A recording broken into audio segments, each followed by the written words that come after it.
Hola, buen día. Mi nombre es Raúl Mercer, coordino el Programa de Ciencias Sociales y Salud de aquí de FLACSO. Es una alegría para nosotros poder participar de esta actividad, a la cual ya hicieron referencia las autoridades de esta institución y los y las colegas que participan de esta red de investigación colaborativa. Como ustedes saben muy bien, esta actividad está dividida en dos partes, dos mesas redondas. El primer panel fue relativo a presentar en sociedad lo que significa esta red, qué es lo que se estuvo trabajando durante la semana, algunos productos, como fue la revisión sistemática, y también la realidad particular de cada uno de los países en temas relativos al LARC y derechos humanos. Esta segunda actividad está pensada dentro de este contexto de la salud sexual y reproductiva, tomar otras dimensiones más allá de lo que es la cuestión de la acceso a anticonceptivos o la cuestión de provisión de servicios. Estoy haciendo referencia justamente al componente de educación sexual integral, que por otra parte ya fue mencionado varias veces en las presentaciones anteriores. Y para ello, siguiendo la misma lógica, nos pareció oportuno hacer un análisis comparado de experiencias y a tiempo real de distintos settings, de distintos contextos, en este caso Argentina e Inglaterra, pero además distintas modalidades o estrategias de abordaje de la temática de educación sexual, entendiendo que existen varios espacios y formas de promover la educación sexual integral, y un poco de ello se trata la presentación de esta actividad.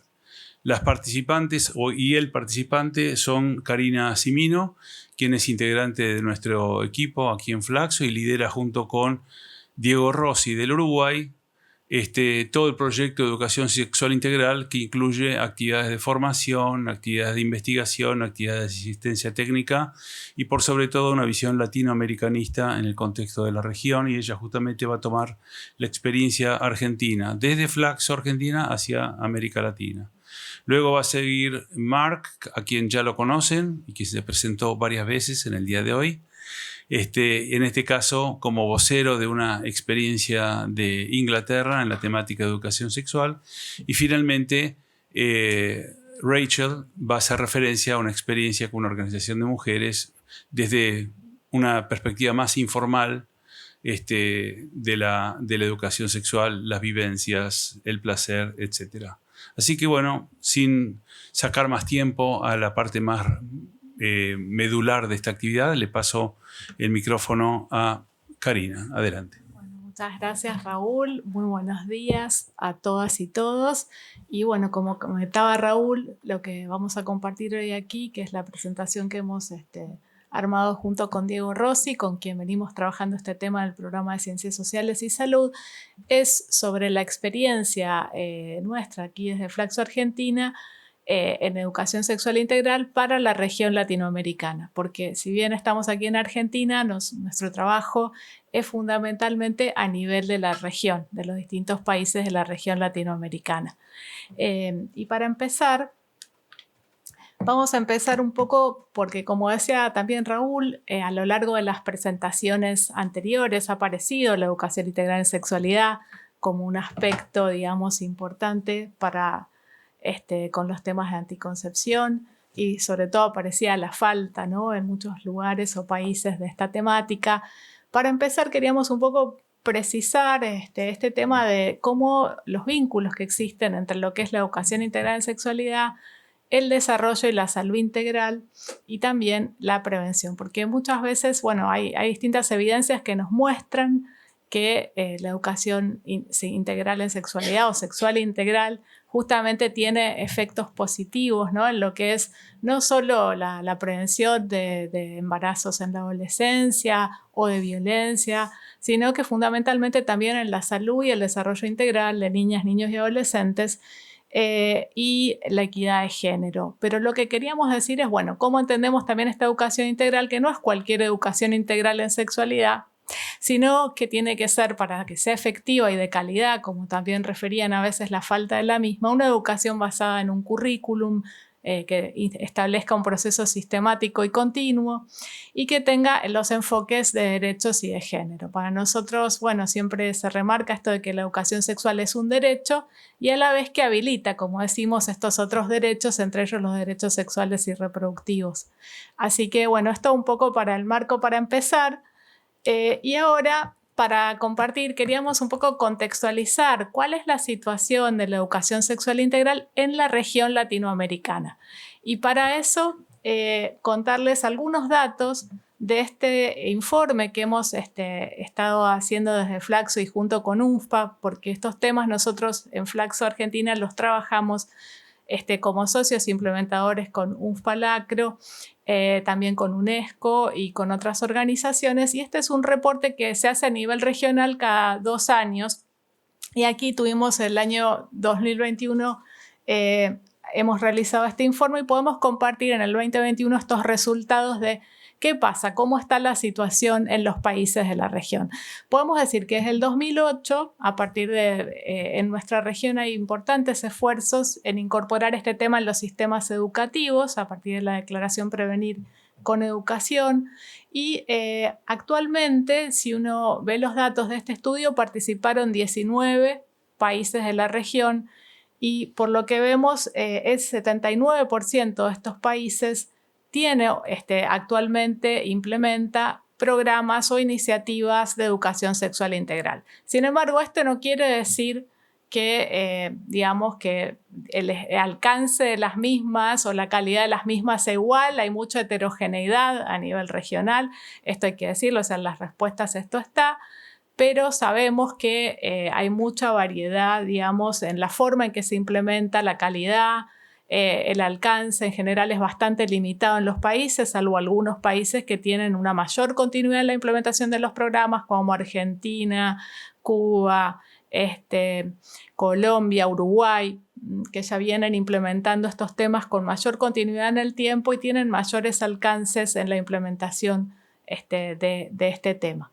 Pero un dato también importante es ver cómo estos países que dicen que implementan, solo el 58% tiene presupuesto o dice contar con presupuesto específico para estos programas. Y esto también nos señala esta debilidad que existe para realmente llevar a cabo estas políticas, porque aparte en los casos en que dicen que hay presupuesto también afirman que este presupuesto es bajo. Así que estos son un poco para contrarrestar la información. Por otro lado, es importante marcar que en general en los países, en el 95% de estos 19 países que participan, la educación sexual integral se implementa al menos en uno de los niveles del sistema educativo y en general es en el nivel secundario. Solo un 28% lo hace en todos los niveles educativos, desde inicial, primaria y nivel secundario total. Esto también marca, ¿no? Nos muestra también una tendencia, un enfoque, ¿no? De cómo se entiende la educación sexual integral, que sigue asociada a veces a esto de la genitalidad, por eso están más en el nivel secundario. Y bueno, y una limitación que también tenemos, ¿no? Con este tema para abordarlo en el curso de vida. Por otro lado, los contenidos curriculares están presentes, o sea, la inserción de la educación sexual integral en los 19 países que participan está inserta en las mallas curriculares, pero solo en el 50 solo en algunos de ellos, digamos, como vemos, 8 de 19 países es obligatorio. O sea, por más que haya contenidos insertos, solo en 8 de los 19 es obligatorio. Y esto también nos marca que por más que existan los contenidos, si no tienen la obligatoriedad, de por sí esto no se cumple, ¿no? En el sistema educativo. Así que eso también. Y un punto importante que queremos remarcar es esto de la formación docente. Existen múltiples evidencias que nos muestran que para que se implemente la educación sexual integral tiene que haber formación del personal docente, del personal de salud también y de todas las personas, digamos, que vayan a impartirla. Lo que vemos es que en general son, digamos, la oferta de formación docente a nivel de los países, bueno, es bastante limitada. Solo el 68% de los países que responden cuenta con propuestas oficiales del gobierno de formación docente y el alcance de las mismas es limitado y la calidad también. Y generalmente este tema solo se toma en la formación, digamos, no en la formación de los docentes de grado, sino, digamos, que se hace en servicio una vez que ya están ejerciendo la docencia. Y esto también, digamos, es un punto a reforzar, cómo este tema se incorpora en la formación de pregrado y no solo en la formación de grado. Bueno, también acá un tema porque para hacer también el puente con otras presentaciones, que mostrar un dato que es que los contenidos que menos se abordan, se preguntaban sobre los contenidos, una gran gama de contenidos, acá están solo los que menos se abordan y por los que vemos son los que vinculados con la diversidad sexual, que esto también nos muestra, digamos, una tendencia y una dificultad que todavía existe en nuestros países para incorporar este tema y de forma, digamos, integral. Bueno, esto lo vamos a saltear porque es la importancia, digamos, de la formación y mostrarles un poco para, a partir de estas necesidades del contexto, cuáles son las líneas de trabajo que tenemos aquí en FLACSO, en forma colaborativa que trabajamos y con el apoyo de UNFPA, UNESCO, IPPF y FOFeminista, a nivel regional, ¿no? Estos temas. Y bueno, por un lado, como decíamos, la línea de formación de profesionales en educación sexual integral, que tenemos distintas actividades, ahora les vamos a compartir algunas y nos vamos a centrar en esas. Por otro lado, realizamos actividades de abogacía e incidencia, investigaciones también en esta temática, distintas investigaciones. Realizamos producción de materiales, tenemos algunas iniciativas digitales, con materiales para docentes, familias y adolescentes de estos temas. Y también realizamos asistencia técnica como socios implementadores de UNFPA-LACRO en distintos países, que ahí hay más o menos 9 países donde durante estos años estamos realizando asistencia a los gobiernos y con UNFPA de cada uno de esos países para que implementen la educación integral en sexualidad, tanto dentro, en algunos casos dentro y en otros con iniciativas que son no formales o fuera del ámbito educativo. Bueno, aquí lo que queremos y nos vamos a centrar más es en la línea de formación y mostrarles cómo para nosotros nuestras distintas propuestas de formación, en realidad nuestras líneas formativas o el resultado que tenemos es porque tratamos de que se interactúen entre sí y potenciarlas, como que no es nada más, por ejemplo, hacer un curso o un diploma, sino que tenemos, por ejemplo, en estos momentos un diploma de educación sexual integral del cual participan profesionales tanto del ámbito educativo como el ámbito de la salud y donde se forman profesionales y cuadros técnicos de 19 países de la región desde el 2016 a la fecha. Así que bueno, para nosotros al momento se han formado 1.300 profesionales en estos temas. Es un diploma que dura 6 meses y medio y que lo hacemos en conjunto con el apoyo de UNFPA y UNESCO.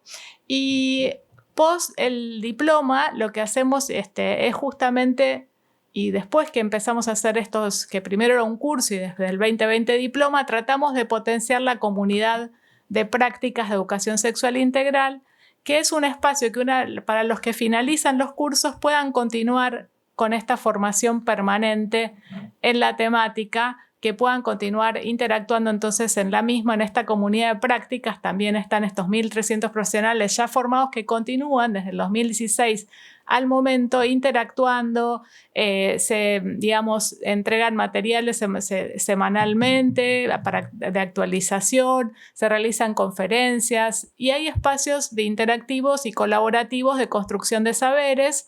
Entre ellos está este boletín Intercambiéis que realizamos, que es un boletín digital que es trimestral y también es para justamente difundir todas las buenas experiencias y prácticas que hay a nivel regional que a veces no están muy difundidas, y también en el mismo hay recursos, investigaciones, o sea que es un ámbito donde para nosotros por eso se potencia una con otra línea. Y por otro lado están las herramientas educativas que también estuvimos trabajando y que decíamos que antes comentaba, estos materiales, que es una iniciativa que tenemos en la página, ahora después les pasamos la página, donde hay materiales educativos para adolescentes, familias, educadores, en estos temas de educación sexual integral, y diversas temáticas que surgió en el 2020 como resultado de la pandemia y bueno, para poder, digamos, facilitar el acceso a materiales que hay videos, podcasts, guías, o sea, distintos materiales para ayudar. Así que básicamente era mostrar esto no como una propuesta, o sea, la importancia que para nosotros tiene esto de interactuar, de que las propuestas no queden solo en un curso de formación, sino que colaboren en la implementación, porque el desafío empieza una vez que uno ya se forma. Entonces, en eso tratamos siempre de apuntalar o nuestras propuestas tratan de colaborar. Esto es el diploma, que no me voy a detener porque era el que les comentaba. La comunidad de prácticas, que también, como decíamos, ya les comentábamos que está. El boletín, que ahí tienen el link del boletín. Y también esta página que tenemos de Pausa Vamos de Nuevo, donde está el link ahí en amarillo para que puedan acceder. Bueno, en resultados tenemos buenos resultados, o sea, las características que tenemos también para llegar a una formación de calidad, como decimos, y voy a ser breve en esto, es que tenemos un equipo docente también muy diverso, con profesionales de más de 9 países de la región, y también de España.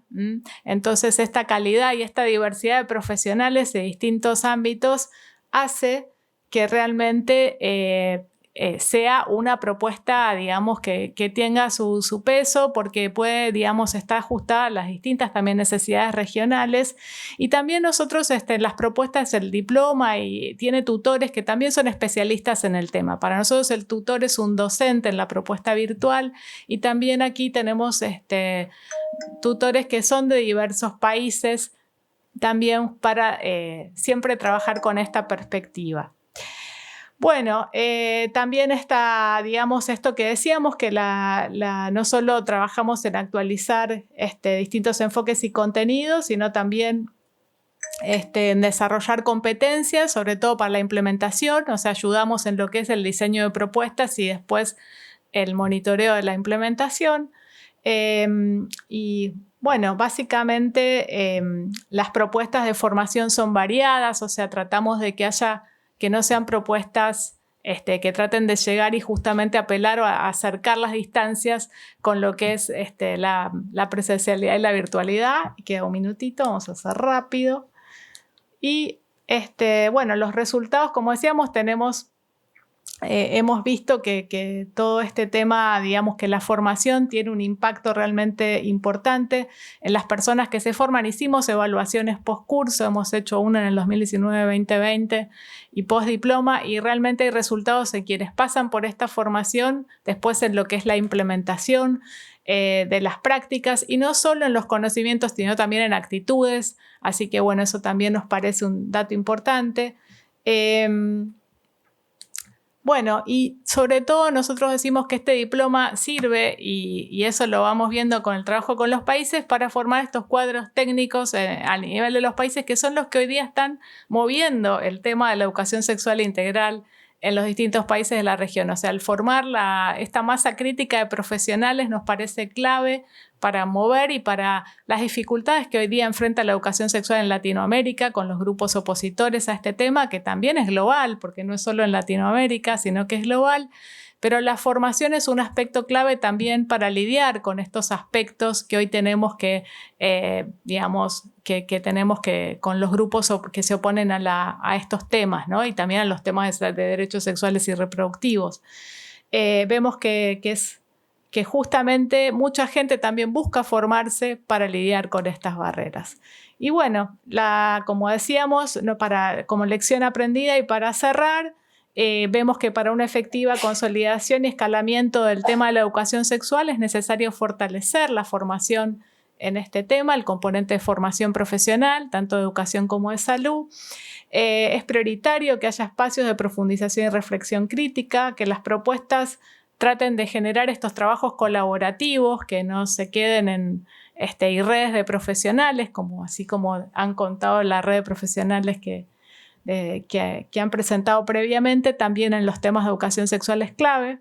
El trabajo para nosotros asociado con otras instituciones de Naciones Unidas, como venimos trabajando, es clave para poder garantizar estas propuestas y también ofrecer esos espacios que tenemos que van más allá de los cursos y que son gratuitos para la gente y abiertos, como los espacios mencionados de la comunidad de prácticas, distintas actividades que se extienden más allá de la iniciativa Pausábamos de nuevo. Así que, bueno, básicamente es esto. Yo creo que muchas gracias y espero no haberme excedido mucho en tiempo.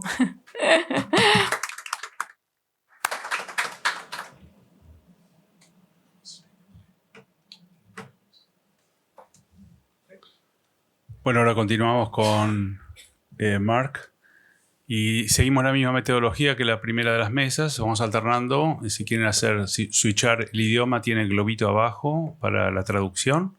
Y si tienen preguntas, nos las van haciendo llegar por el chat. Mark. Great. Thanks, Raoul, and thanks, Karina, for that talk, which I kept up with. Thank you. I want to talk a little bit about some of the experiences of delivering sex education outside of schools. And I'll say a little bit to begin with, I think, why that's necessary in the UK and important. But I just want to think about some of the difficulties or the additional challenges, I think, of providing that kind of education. And I do that by drawing on some of the experiences I've had with work and colleagues have had with working in some of these groups, but trying to think about what some of the principles may be that are usefully shared. So, the context of delivering sex education in the UK, I think the right to a universal, comprehensive sexuality education remains an unfulfilled ambition in the UK. Not just unfulfilled, but spectacularly unfulfilled. It's not a right, it's not universal, it's not comprehensive, and it doesn't address sexuality. Apart from that, it works. And I think this is a really important understanding. I said earlier we don't particularly have a rhetoric of rights in the UK or a sense of rights. But this is really important, I think, in sex education. In place for right, we have a requirement for local authorities in areas throughout the UK to provide sex education. So there is a requirement that they do that. But there is no regulation, no checking or very little checking to ensure that that's happened. So a young person who doesn't feel like they're getting the sex education they need has no recourse beyond saying to their school, "You're not giving me the sex education that I want." It's not an effective process, and I think it's a really important gap in how we provide sex education, which allows many young people to fall through the gap of what's able to be provided. So it's not, and the second point is it's not universal. Not every school has to provide sex education. There is a national curriculum for sex education, which I'll mention in a minute. But if you are a faith school or a school that has been independently set up, then you can agree with the government that you don't have to do certain aspects of what's in the national curriculum. And we see an increase in the UK at the moment, particularly of religious schools who are lobbying to not have to provide the sex education curriculum. So it's not a universal school education, not a universal right. It's not comprehensive. We have even if we could get everybody to do the curriculum equally, the curriculum that is mandated is very, very narrow. It's essentially about the biology of sex. So it's essentially about how sex happens. There's nothing in the national curriculum that requires talking about the broader range of healthy sexuality, which I'm sure we would all want to see. And consequently, it doesn't address sexuality. So we have a long way to go, I think, in terms of our school provision.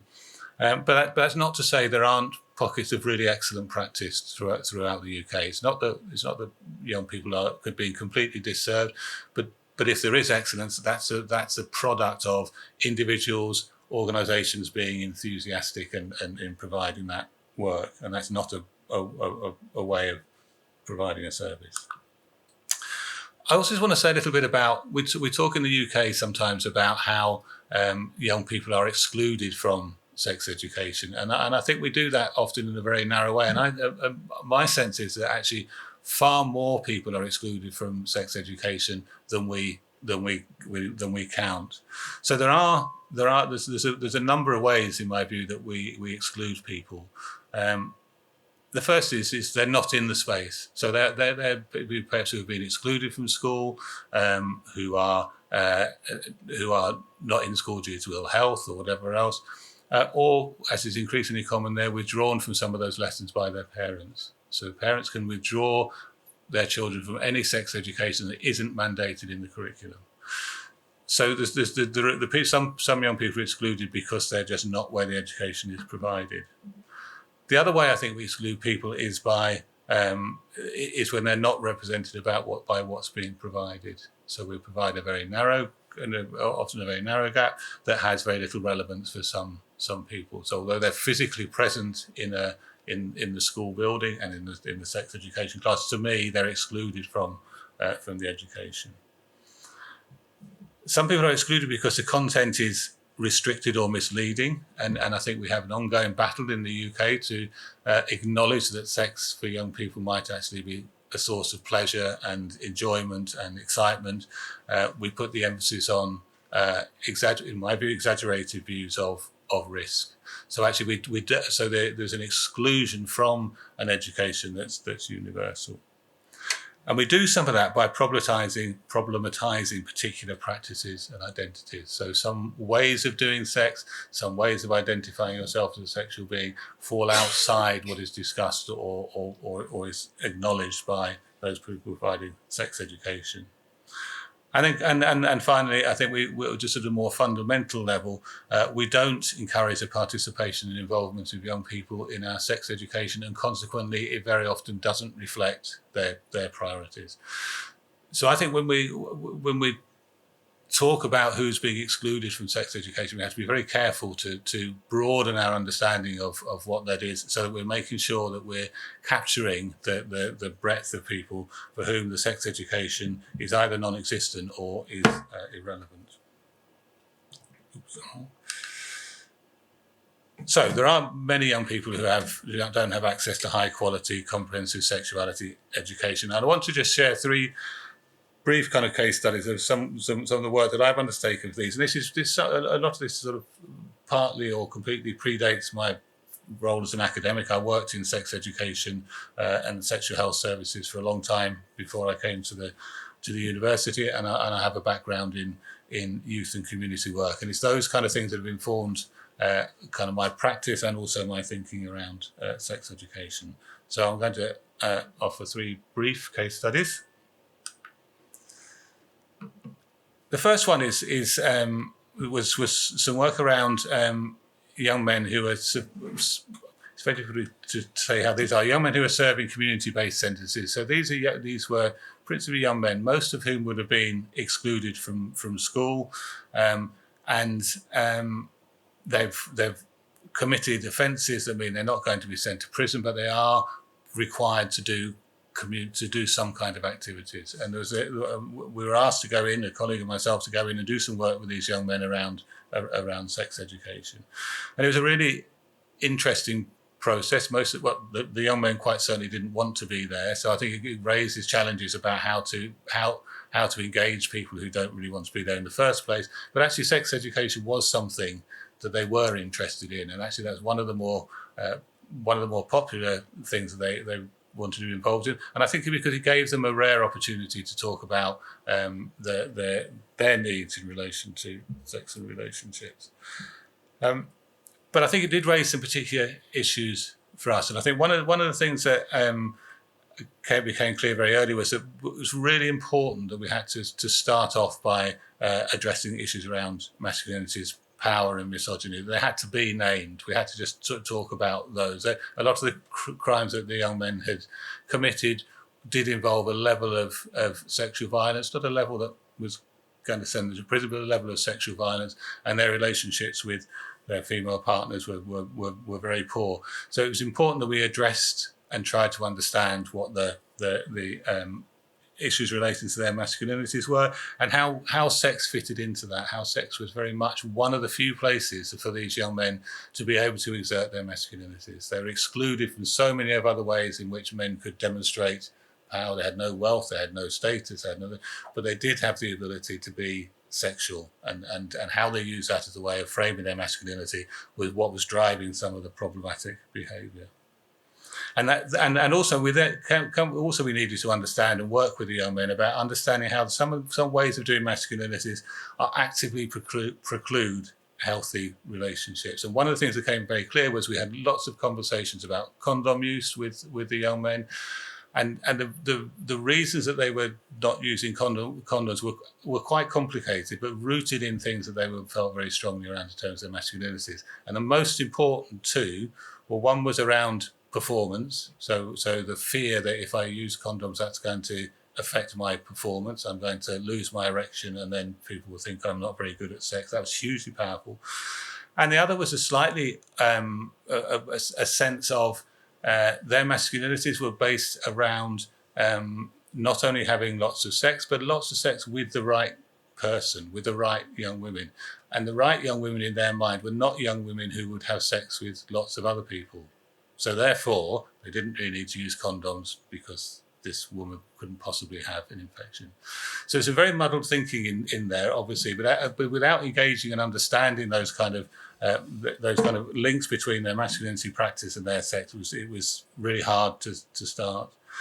And so the third point, I think, working with this group was the importance of starting from a shared value base. So what is it? What is it that we both might have in common? What can we find a common ground where at least we can start to agree, and then we can build on some of our disagreements.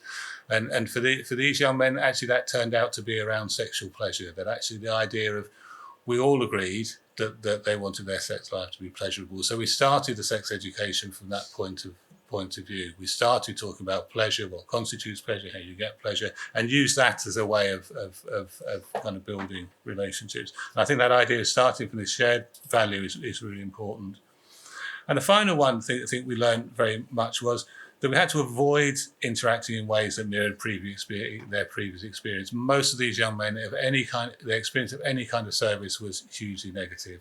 And I think we had to acknowledge to ourselves that although we would understand ourselves as being different, they wouldn't. So they weren't going, and so we had to do things that very actively showed we were going to treat them differently, treat them with more respect. And one of the ways of doing that particularly was encouraging them to be active participants, driving and organising some of the activity that they undertook. So the second the case studies was some work we did over a period of time with young people with learning disabilities who were living in the community, and this raised some different lessons, some of the same and some different lessons for us. We provided sexuality education lessons in a community home for young people with moderate learning disabilities. So they were living in supported accommodation, but were involved in work and in college and some social activity. And I think that what we understood from the beginning was that we were going to have to be creative, use lots of non-visual methods, lots of drawing, lots of making models, lots of just playing around with things to start to stimulate conversations around sex education. And they had a huge interest, this group, in role playing. So they loved playing out scenarios, and we did a lot of time playing out scenarios. But I think, again, some of the learning I think that we took from us from working here was for us making sure we were avoiding this kind of discourse of protection. For people with learning disabilities, in my experience, very often there's two parallel discourses. One, that they need protecting, and two, we need protecting from them. And not making sure that the sex education provided wasn't dropping into those kind of discourses, and starting to think about just actually rather than from the focus on protection, and again was the focus on pleasure and enjoyment and sharing. The other thing that became very clear was that there was a lack of that we were asked to go in and do sexuality education, but there was so little social education about just how to interact, how to behave in social settings, that it became very obvious that our sex education was needed to be rooted better in in a broader kind of social education. And one of the things that was we did some. I remember it very well. It was very interesting work, and it's an interesting question for ourselves. Really, one of the young men who was involved in the project asked me, "Was it okay to hug?" And we had a conversation, hug a young woman, and I said, yes, if that's what she wants, and so he was hugging my colleague, female colleague, but in a way that was socially inappropriate. And so we then tried to think about, and having that conversation was trying to understand how you convey the complexity of what different sorts of hugging means. So how do you break that down? I think we learned some of that naturally, and these were the kind of things that were causing these men to have problems, because their behaviour would be seen to be inappropriate because it was difficult. They found it incredibly difficult to read. But reading a range of hugs, I struggled how to describe it. How do I know when I hug somebody quite how much pressure? Where do you hug? Where do you put your hands? What do you do? They're incredibly complex things, but they're also incredibly powerful things. And these young men would get a lot of kind of negative response to what they were doing, and generally didn't understand. So the whole broad social thing. 15 minutes. Yeah. So I've got my clock on, I suppose and then I think the other thing was about expanding expectations and options, and I think there was a real focus in work with learning disabilities to think about safe masturbation and encouraging masturbation as if that's enough. And obviously masturbation is important, but it's not necessarily sufficient. And we were often asked to do kind of masturbation training as if that was somehow the answer. And finally, the one, and I'll be very brief in this for the last one, it was around thinking about injecting drug users. We work with some injecting drugs in the context of HIV, and this is a really interesting project, because this was a group of drug users who we were trying to work on HIV prevention, who solely located their risk factors in their drug use, had no sense that actually it was their sex lives that were probably as much a risk to them as before. And again, I think the importance of finding common ground, that we needed to provide sex education on the back of something that they valued. And we did that by delivering, some of them were involved in needle exchange. So we said, right, we'll deliver your needles. We did some teaching around safe injecting. Those are the things that brought people together because they wanted them, and we used that as a way of them piggybacking sex education on top. And I think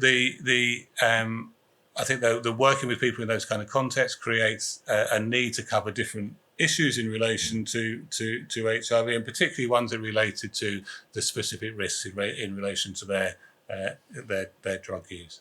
But it's an interesting process, particularly in thinking about where is this connection? Where can we make that kind of connection to people? So finally, and I just think, and some lessons that we took away from this. First one was explicitly recognising young people's expertise in their own experience and to learn from it. So these were young people whose lives and experiences we didn't understand. And so the approach is to try and understand. I think that's a really important part about the need to involve participants around and finding these points of shared value, recognizing that this is a group of people who are coming with shared experiences that are often very negative, and it's our responsibility to acknowledge those and to work from those. And I think the final thing I want to say is it was very easy to construct some of the behaviours of these young people as self-destructive. And I think when we work with young people, what they absolutely weren't. They were they served a very clear purpose. So if the sex education is always about saying, don't do this thing that you've already been doing, that thing is serving lots and lots of really positive, that's providing lots of really positive benefits for them. And we have to think about how we then replace those benefits with something else. And now, Raoul, I will stop. Thank you. So Rachel, please. Thank you, Raoul. Okay, I'm going to try and coordinate two of my hands, so we'll see how this goes. So my name's Rachel Eastham, and if you've been here for the whole session, I was speaking earlier to chair the session, and I was speaking in my the role of my day job, I suppose, at Lancaster University. That's not quite the capacity I'm talking to you from today. So I'm going to be speaking instead about reflections on community-based sex, sexualities, and pleasure workshops in the UK. So this is something that is more, I would say, of a grassroots and passion project activity. Of course, it's very strongly informed by the work I do in my research and university role. And I'm going to be speaking on behalf of myself, that is the me, and my colleague and organiser who's in this picture with me on the front of this, Ali Hambry. And in this circumstance, with her not being with us, she is the her. So me and her are the way in which we kind of function and operate in the delivery of these community-based sexual pleasure workshops in the UK. So what are these? And here's my coordination happening. So we have now got a website, which is a very new kind of a new addition to our activities, and it just really functions as a way for people to get in touch with us. But it does also describe a little bit of what we do. So the way we're defining it on the workshop is that we deliver workshops across the UK and internationally involving fun, interactive and inclusive ways to explore the themes of sexual well-being and pleasure with women, non-binary folk and others who experience discrimination through patriarchy. So that pretty much sums up the kind of overview of what we do. And I suppose Mark has just given some of the contextual information about the circumstances in the UK with regards to, for example, sex education in a school kind of context and its insufficiencies. So this was very much part of our own motivation. Next slide. Oh, nothing's happening. Yeah, perfect. So this, I'll tell you about how we got to this point of view, this position of offering these sessions and who we are. So we've both got backgrounds working in sexual health services, in the LGBTQ plus sector and in the women's sector and women's specific services. And we both have experience of doing research. All of these things have come together. But when we met, I think, almost 15 years ago now, Ali and I, working in sexual health service in a charity that worked with young people in the north of England. One of the things that started our friendship and our relationship was the critical conversations that we had about the insufficiencies, I suppose, in the provision of sexual healthcare and education in the UK. So some of the things included, as Mark mentioned too, the lack of address of anything to do with pleasure. We were working in a young person's sexual health service, but generally speaking, the emphasis of sex education towards young people is also something that we have acknowledged to be confusing to some extent because, we all know lots of adults, ourselves included perhaps, who also would benefit from a lot of sex education, so to speak. And also the emphasis on sex as something that only links to kind of public health and risk indicators was also something that we were very keen to challenge. So after this period of work in service settings, both Ali and I ended up doing PhDs at Lancaster University in topics related to gender, sex and sexualities. And out of this kind of period of time and this process, our me and her activities started to unfold. So one of the things I've mentioned here on this slide is that we kind of consider ourselves as activists and not entrepreneurs. That wasn't the foundation of this. It wasn't a way to make money or be a business. It was something that we feel very passionately and do feel very passionately and strongly about. And also we don't really consider it education, certainly in any formal sense, because our approach is much more about facilitating and collaborating a process of sharing and democratizing knowledge and experience about sex, sexualities and pleasure with the group that we meet with. whoever they might be. And that includes us having the privilege also of learning from the people who come into those sessions. The picture that we use as our cover picture, I just want to make an amused reference to, because we're actually making what is a bit of a rude hand gesture in the UK context. But the photographer that took this for a newspaper didn't know that, and we got it published in the paper. So we felt like that was a strong success in terms of kind of starting to reclaim space for women and sexualities conversations. Okay, so the approach, there we go. We define the way that we approach these workshops and activities is that we use a sex-critical approach. So the links that I've put on this slide here to Lisa Downing, and also then a further explanation by Meg John Barker, are really helpful in defining and giving examples of a sex-critical approach. I believe it was coined as such by Lisa Downing in 2012, and it really works well for the way that we like to think about what we try to do. So it's about using a critical social justice lens to think about the opportunities and limitations of sex, sexualities, bodies, and relationships. Just some examples. So the link at the bottom from Meg John Barker, I'll quote directly from that link, actually, in terms of some of the questions that are posed in that piece of literature. So in terms of thinking sex critically, we might want to think about how the sexual practice or thing we are talking about relates to common cultural ideas about sex, whether it perpetuates them or resists them, and in what ways. We might want to think about who is included or excluded, whether there's room for sexual diversity or only one form of sexuality is presented as good or right or normal or ideal. And in terms of sexuality, I mean the kind of range of sexual orientation, sexual practices, beliefs, erotics, etc. We might want to think about what's opened up and closed down in terms of possibilities for us, the way that the thing that we're considering might free us up, or might it limit or constrain us in terms of things like the roles we might take, and whether the sexual practice, desire, or representation might mean different things to different people at different times, or is it kind of assumed that that thing always means the same thing? So we really like that approach, and it's a departure from some of the sex positive framing a little bit, which has a lot of great stuff attached to it, but also has a kind of maybe a more directive and imperative idea that sex should always be positive and pleasurable. And this is a little bit more of an inclusive framing to our minds that doesn't assume at all that everyone is sexual, wants to be sexual, is orgasmic or otherwise. So that's the kind of underpinning way that we approach our activities. Yeah, there we go. Next. And so what do we do in these sessions? So as I've said, there's a lot of emphasis on facilitating conversation to learn from each other.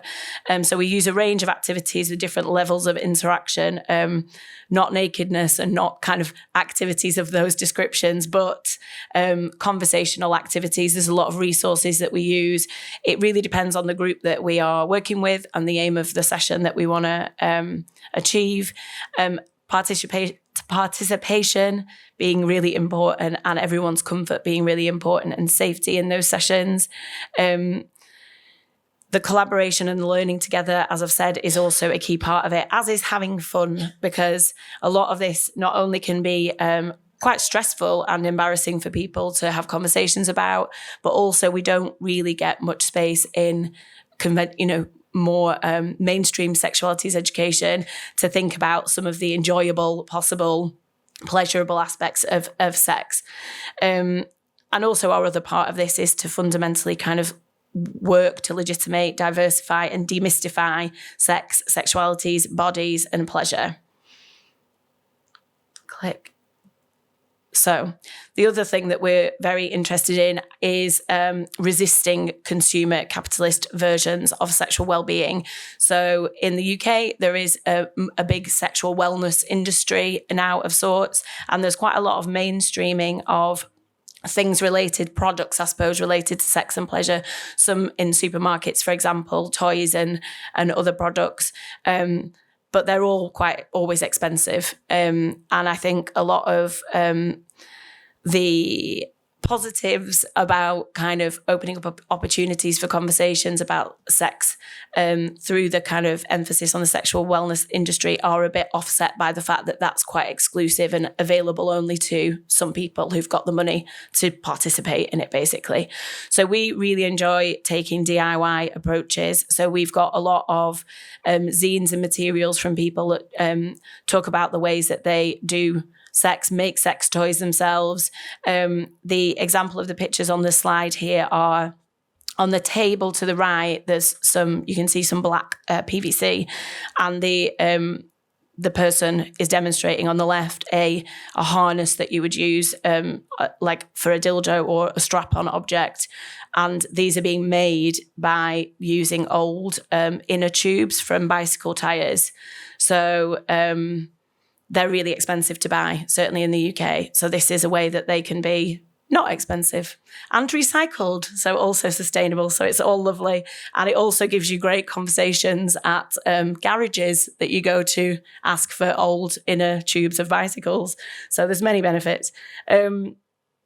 The next slide here, if you're interested in finding out more about some of the kind of activities, so I'm not going to go into any detail about the activities, but on the bottom of the two links, there's an article we've actually got in the journal Sex Education, and that gives examples of some of the activities that we might deliver in the sessions. And there's also the one on top about addressing young women's sexual pleasure is something that we wrote a longer time ago when we were both out of working in sexual health services, and that QR code links to our website where you can see a little bit more of a list of the different types of things we've done. We've also very excitingly been invited to write an article about or a contribution rather, or an entry, that's it. I'd encourage you to look at there's a Palgrave Encyclopedia of Sexualities Education it's in production and it's online and open. And we're going to be writing a contribution for that about community-based sexual pleasure workshops. So that's very exciting for us to be able to contribute there.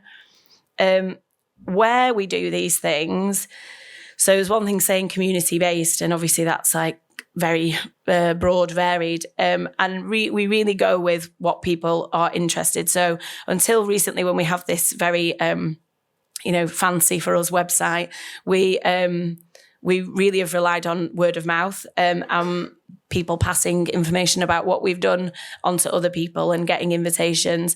So there's things like feminist festivals in community groups at sex and sexualities types of events or festivals. We've also done lots of work with theatres and artists in making projects, universities in book clubs. So the examples on the slide you can see, one is of a theatre performance, Men Chase, Women Choose, and we inputted on the kind of development the development of that theatre project. And then we also got to run some cool sexual pleasure workshops at Edinburgh Festival, which is a big cultural fun festival. And then the other you can see there is about Queer Women, Sex Without Shame Festival, a takeover that was going on. We got to participate in that. More recently, in response to the pandemic, obviously when a lot of in-person community activities wasn't happening, we were invited by an organisation called Girl Gang Manchester. So Girl Gang Manchester describes themselves as a collective of women artists, activists, academics and party instigators who produce accessible, fun and meaningful events with masses of passion and flair. So we were invited by Girl Gang Manchester to deliver a series online. So there was a lot of coverage, I don't know if this is reflected at all globally, in the UK of the national lockdowns that we experienced for COVID, being a great opportunity for you to kind of start experimenting with your sexuality while you're stuck in the house, whether that's alone or with partners. And people were working from home, shortened to WFH. And we thought it was a great time to kind of capitalise on that and offer a fun and sex-critical series that we called Wank From Home. So I don't know if anyone's familiar with that word, but that's... It means, the dictionary describes it, Raoul, as a vulgar British slang term for masturbation. So again, that's another way that we kind of, I suppose, enjoy reclaiming some of these kind of like things that very historically, certainly in a British values-orientated way, would have been considered very unladylike, so to speak.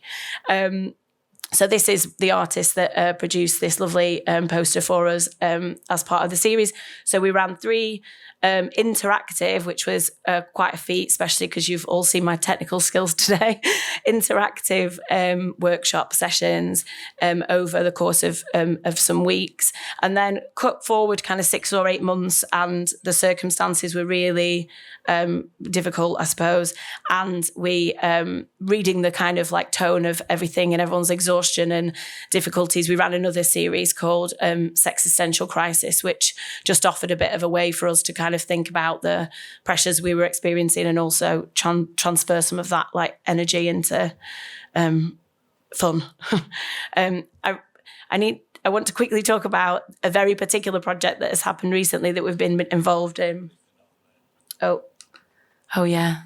So that was the Sex Essential Crisis one from later. So same organisation. And we're now just going to give you a quick example of our involvement in the Gynae Cancer Narratives Project. So this is something that has been a completely different tone and has been a wonderful, amazing opportunity. But basically the Gynae Cancer Narratives Project has been a collaboration of the organisations you can see here. I wasn't involved in the research part of this project. And basically the aims of this project have been to increase understanding of how radiotherapy impacts on social, personal and sexual lives, and to improve the patient experiences of living with the social and personal impacts of radiotherapy. So this is not my expert area and this is not my research, like I say. So radiotherapy, in this case, we're talking about radiation therapy to shrink cancers and tumours, and particularly for gynecological cancers. This is the team that I just want to acknowledge who have been responsible for this fantastic project. Out of this group, we've been working particularly, me and her, with Lisa Ashmore and Vicky Singleton, who are both academics at the University of Lancaster. And I just wanted to give you a quick example of some of the stuff that came out of that research project, which links so strongly to challenges for people in terms of sexuality. So the quote from one of the participants, which I think captures a lot of this these findings very well, is the effect of losing their cervix is that I've never been able to resume full vaginal intercourse. This has been very hard and pretty much unacknowledged by oncology the whole time I was attending, despite mentioning it. When I mentioned visiting a sex shop at my next check-in, they looked rather embarrassed. It was then I really understood that it's no good asking a nurse or a doctor or radiographer at a cancer clinic to give advice and talk about sex. Basically, it wasn't fair on them. So that was quite well identified across that project. And so what was then acknowledged was that providers were really interested in having more kind of support, I suppose, to be able to have conversations about sex.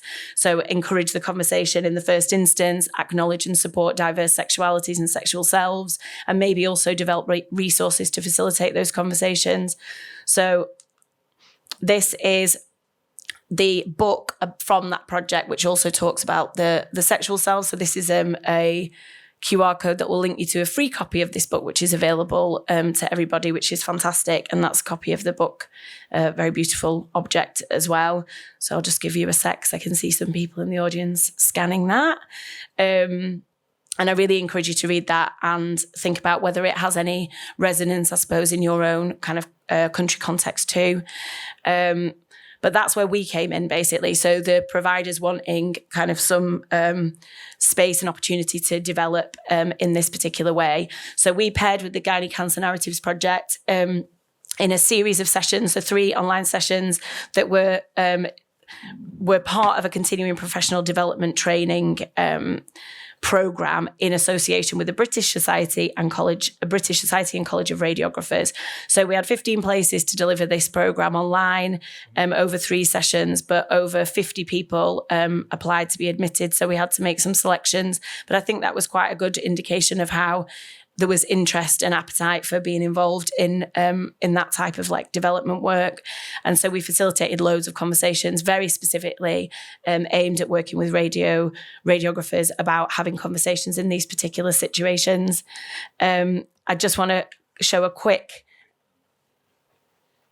sorry? Oh. I just want to show a quick example of some of the resources that we also got to work with the radiographers after the 3 development sessions to decide if there was any resource that they would like to create that could help them have those conversations in practice. So this is a little example. It's not finalised yet. It's in progress.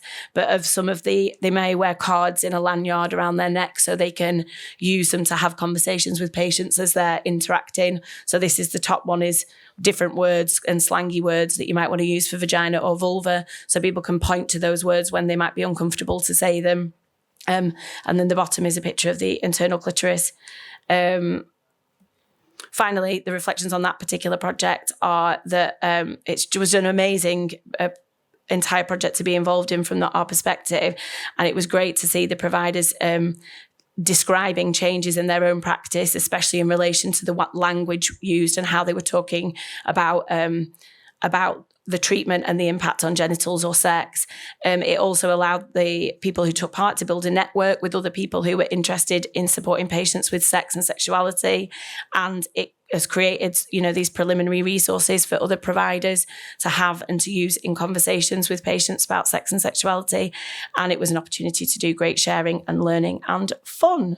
And I think there's just one final thing, which was we'd be really interested if anyone would be happy to complete we'd love to know. We know there's all of these kind of projects going on everywhere, and it's really quite hard to find them, especially if you're like me and her and you don't really have any presence in kind of social media terms or on the internet. So if anyone is happy to fill this, I think Raoul's just going to drop it in the chat. If anyone's happy to feedback about the topic, certainly in terms of sex and sexuality in relation to gynecological cancer, it'd be really interesting to know if this resonates in anywhere else, and also about community-based sexuality projects. The end, sorry.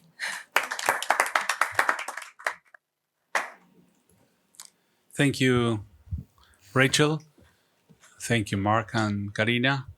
Si uno tuviera que definir esta mesa o este panel de educación sexual, realmente sería, por un lado, refrescante, por otro lado, vertiginosa, y por otro lado, transgresora en cuanto a romper los bordes.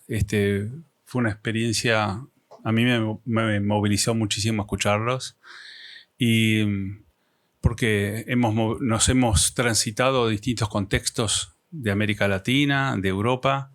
Descubrimos una Inglaterra que no nos imaginamos en cuanto a las restricciones en materia de derechos y la imposibilidad de alcanzar a distintos subgrupos poblacionales, la diversidad de estrategias, abordajes metodológicos. O sea, no hay límites. O sea, que esta actividad fue un desafío a la capacidad imaginativa en cuanto a saber que nos falta indagar sobre muchos espacios y muchas preguntas sin responder, ¿no? Así que en este sentido yo creo que fue una actividad muy, muy enriquecedora, y entiendo que la gente que está conectándose de alguna manera estará reaccionando a esta actividad. Acá nos dice René de Santis, muchas gracias por la generosidad de lo compartido.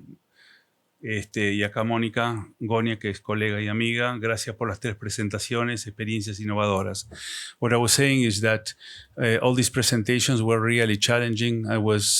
They created a sort of vertigo because they were so rapid in terms of moving from different places in Latin America, in UK, to discover a different UK that Latin America, we imagine as a place where everything is done and you have the resources, but it seems that there is a lot to do and the rights are not there. Okay, you can introduce the rights in the discourse, but not, again, to operationalize this concept.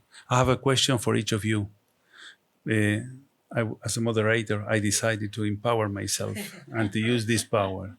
Que tengo una pregunta para cada uno mientras la gente de la audiencia presente y los que están afuera virtuales lo hacen, ¿no? A Karina, concretamente, desde el panorama de la educación sexual en América Latina, hiciste referencia a algunas preocupaciones, pero hoy por hoy, en estos desafíos y en estos contextos de avances y retrocesos en materia de políticas públicas y derechos humanos, ¿cómo visualizas tú este escenario en cuanto a los desafíos en materia de implementación de la educación sexual integral en el contexto latinoamericano, y caracterizar eventualmente algunas áreas que son más sensibles que otras? For the case of Mark, you mentioned that you presented a slide with a list of things that you have learned. My question is, what do you need to learn now? So what are the issues that you consider should be learned? And for Rachel, although you mentioned that this is not about education, I think that this is about education. Is my perception. But you mentioned one aspect of your interest presentation that has to do with the issue of resistance to the capitalist pressure in terms of well-being.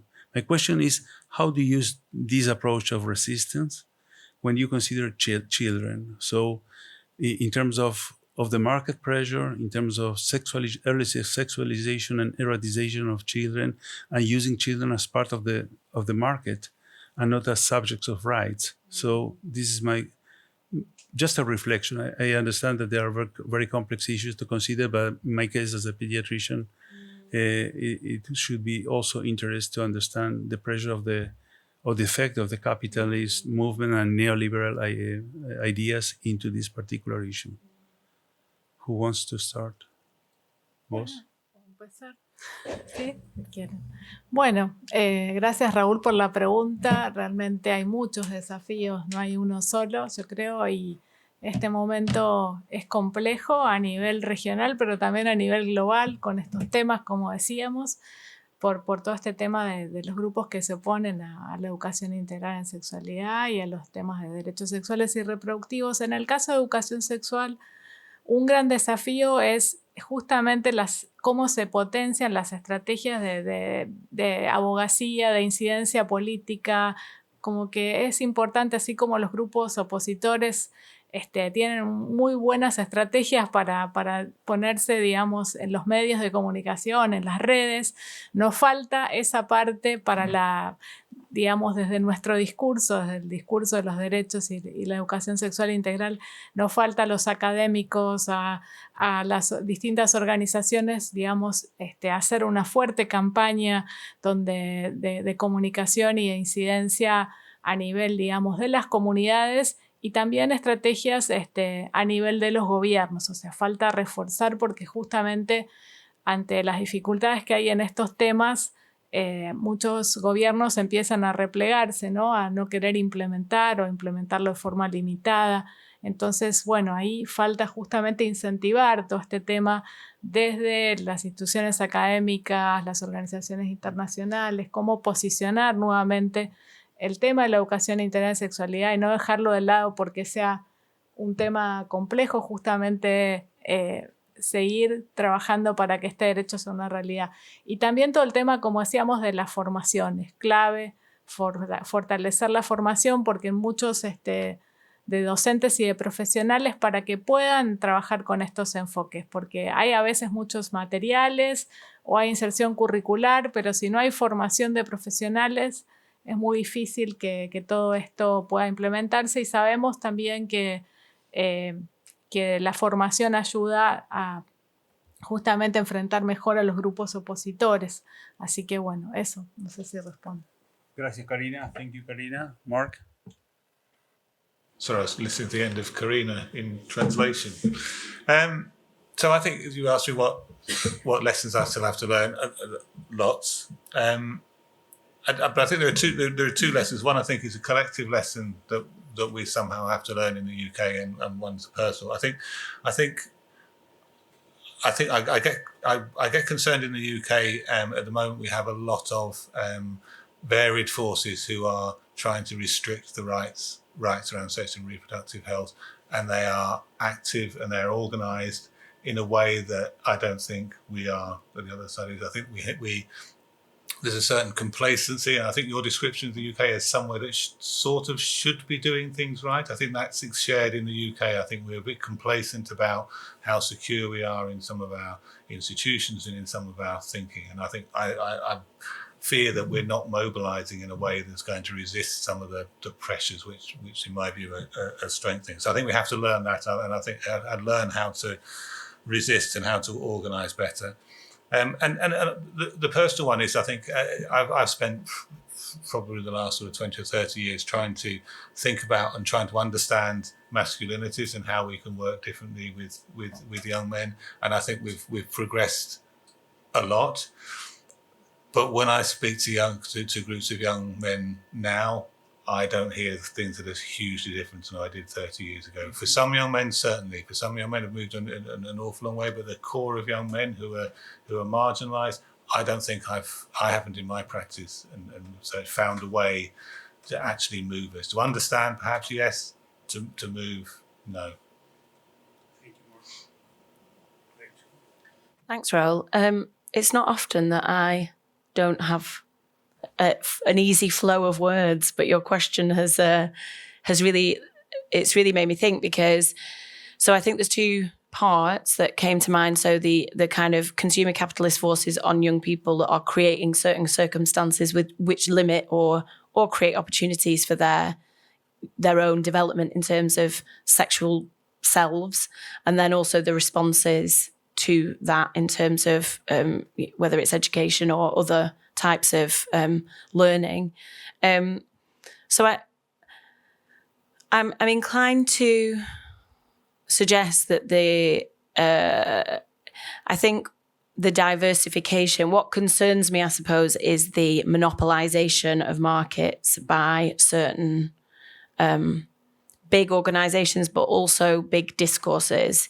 And I think the diversification of all of that, so both at the kind of discourse level, being able to engage with the diversity and visibility of humans, and certainly in relation to sex, sexualities, genders, body types, etc. That would be one really beneficial way that I think that as a child evolves, they would have access to all of the different types of things that they could be. So possibilities, opening up possibilities, basically. But I also think those things would also serve adults too. So the diversification of those monopolies, I think, on different markets, and also in terms of products and who provides us with things too. So in the UK context, the work that me and her are doing is a very fringe kind of add-on that, like I say, happens because we have networks of people who invite us to participate in things. And I think there's a lot of challenges around doing this type of work, especially with children and young people, but in ways that are safe for everybody, including the providers of this type of approach, because it's seen to be very threatening and worrying and frightening. So that's all I'll say, because we haven't got time, but thank you for the question, because I'll definitely continue to think about it for a long time. Thank you, Rachel. We are getting opinions from different people. They thank a lot. They are acknowledged for this presentation, the quality here. A close friend, also Silvia Franco, she says that it's very interesting, and congratulations for the organizers and speakers. Adriana Gonzalez, who is in Chajarí, in northeast of the Republic of Argentina. Thanks, Adriana, for being here. Gracias por estar acá. Sandra también agradece por poder participar. So I think that we are close to the end of this session. It was we have been waiting a whole life for this session. So we have to be, we are really satisfied. And it's also part of the closing remarks of the interesting activity we had during this week. So again, it's a way to thank you all, Lawrence, Peter, the American Argentinian Embassy in Kenya, that they facilitated all these documents to have you here. Jimena and Celia, it's really a pleasure for having you both here. And of course, Rachel and Mark, and well, the people of our team here in FLACSO, Carlota, Mariela, Pilar, Karina, Renzo, who is not here, and I don't know who else. Diego Rossi, who is in Uruguay. And I know that another colleague of us, Mary Wynne Delany, she is the reference person of UNESCO in the health field. She was supposed to be part of this meeting, but now she's in Europe. She wrote to me just a couple of minutes ago. She is now in the session. I asked her if she wants to participate. This is Peter or Lawrence. Do you want to disrupt this session? No? Okay. Well, here Peter says that the scope of comprehensive sexual education varies across wide of continuum. In Uganda, CSE is very restricted, so there is much we can learn from UK and Argentina and the rest of South America. Let the conversation continue for sure. Yes, this is just, this is not the end. This is just opening our minds and think together, because we understand there is a global South and a global North, but it should be integrated in some or other manner. And we have a lot to do and a lot to say. I do agree with you. Any words, any comment, or just hello? No? Just thank you. Okay. Thank you. Okay. Muchas gracias. Y gracias a la intérprete por tu trabajo. Here is Mary. ¿Le podemos dar el micrófono a Mary? ¿Le podemos facilitar?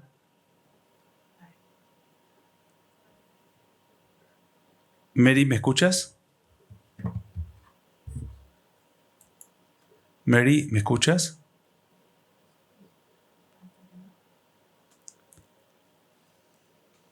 ¿Está habilitada? Mary, ¿nos escuchas? Si me estás escuchando, estás habilitada para hablar.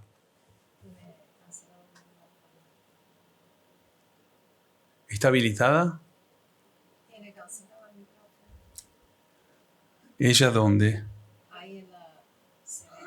¿Acá? Parece que tu micrófono está apagado, Mary. A ver, ahora sí. ¿Me escuchan? Te están escuchando de todo el mundo. No te pongas nerviosa, por favor. Your mic is mute. No, it's not working. Tu micrófono. No te podemos escuchar, Mary. Mary. Ay. No leemos los Mary.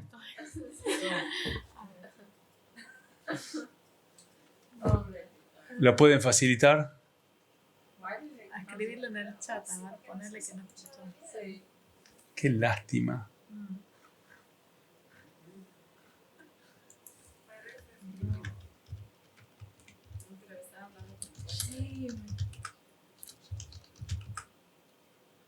Oh.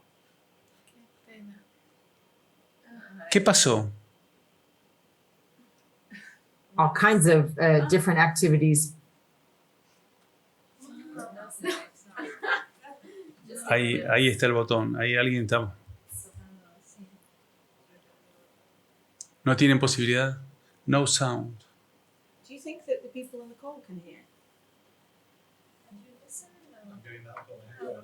Oh, are you listening? Porque La interpretación. Yeah, there is no the interpreter. She has to facilitate the access. Yeah.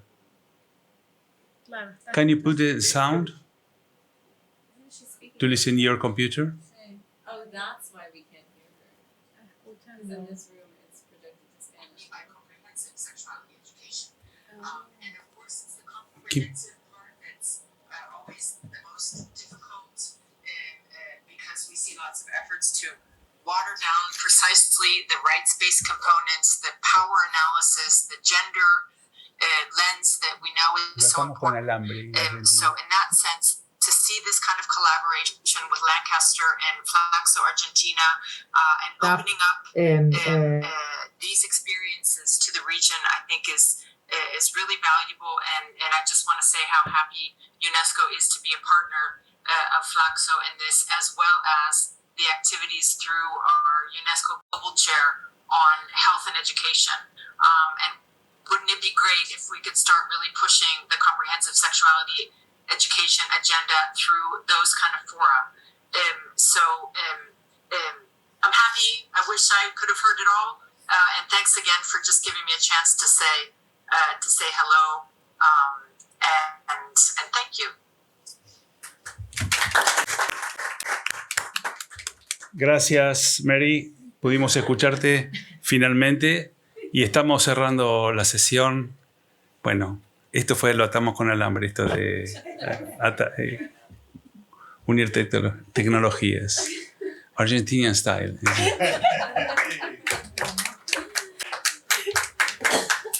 Bueno, vamos a hacer un break. Vamos a ir a almorzar y tener una charla de trabajo. That's like the ending of yesterday with the